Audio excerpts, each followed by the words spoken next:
নমস্কার, আরসিটিভি সংবাদে আপনাদের স্বাগত। নজরে লোকসভা নিয়ে এই মুহূর্তে আপনাদের সঙ্গে আমি রিজু। প্রথমে যে খবরের দিকে চোখ রাখবো, 13ই মে বহরমপুর কৃষ্ণনগরের পাশাপাশি চতুর্থ দফায় ভোট গ্রহণ হবে রানাঘাট লোকসভা কেন্দ্রে।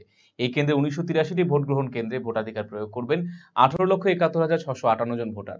এই কেন্দ্রে প্রতিদ্বন্দ্বিতা করছেন 7 জন প্রার্থী। বিজেপি টিকিটে এবারে লড়ছেন বিদায়ী সাংসদ জগন্নাথ সরকার। তৃণমূল কংগ্রেস প্রার্থী হিসেবে লড়াই করছেন বিজেপি বিধায়ক পদ থেকে ইস্তফা দিয়ে তৃণমূল কংগ্রেসে যোগ দেওয়া মুকুটমণি অধিকারী এবং সিপিআইএম প্রার্থী হিসেবে প্রতিদ্বন্দ্বিতা করছেন অলোকেশ দাস।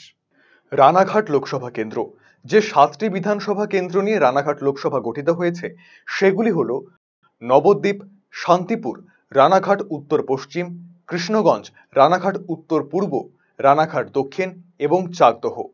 রানাঘাট লোকসভা কেন্দ্র থেকে 2004 এবং 2009-এর লোকসভা ভোটে জয় পেয়েছিল তৃণমূল কংগ্রেস, কিন্তু 2019 লোকসভা ভোটে 2,33,428টি ভোটে তৃণমূল কংগ্রেস প্রার্থী রূপালী বিশ্বাসকে পরাজিত করে জয়ী হয়েছিলেন বিজেপির জগন্নাথ সরকার। এবারে এই কেন্দ্র থেকে প্রতিদ্বন্দ্বিতা করছেন 7 জন প্রার্থী।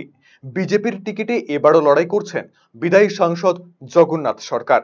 তৃণমূল কংগ্রেস প্রার্থী হিসেবে লড়াই করছেন মুকুটমণি অধিকারী এবং সিপিআইএম প্রার্থী হিসেবে প্রতিদ্বন্দ্বিতা করছেন আলোকেশ দাস। রানাঘাট লোকসভা কেন্দ্রে মোট ভোটার 18,71,658 জন। এর মধ্যে পুরুষ ভোটার 9,59,308 জন এবং মহিলা ভোটার 9,12,291 জন। তৃতীয় লিঙ্গের ভোটার রয়েছেন 59 জন।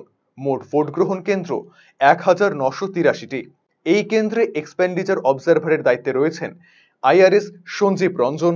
সাধারণ পর্যবেক্ষকের দায়িত্বে রয়েছেন আইএএস বিকাশ আনন্দ। পুলিশ পর্যবেক্ষকের দায়িত্বে রয়েছেন আইপিএস নবম গাংটে। আরসিটিভি সংবাদ, রানাঘাট।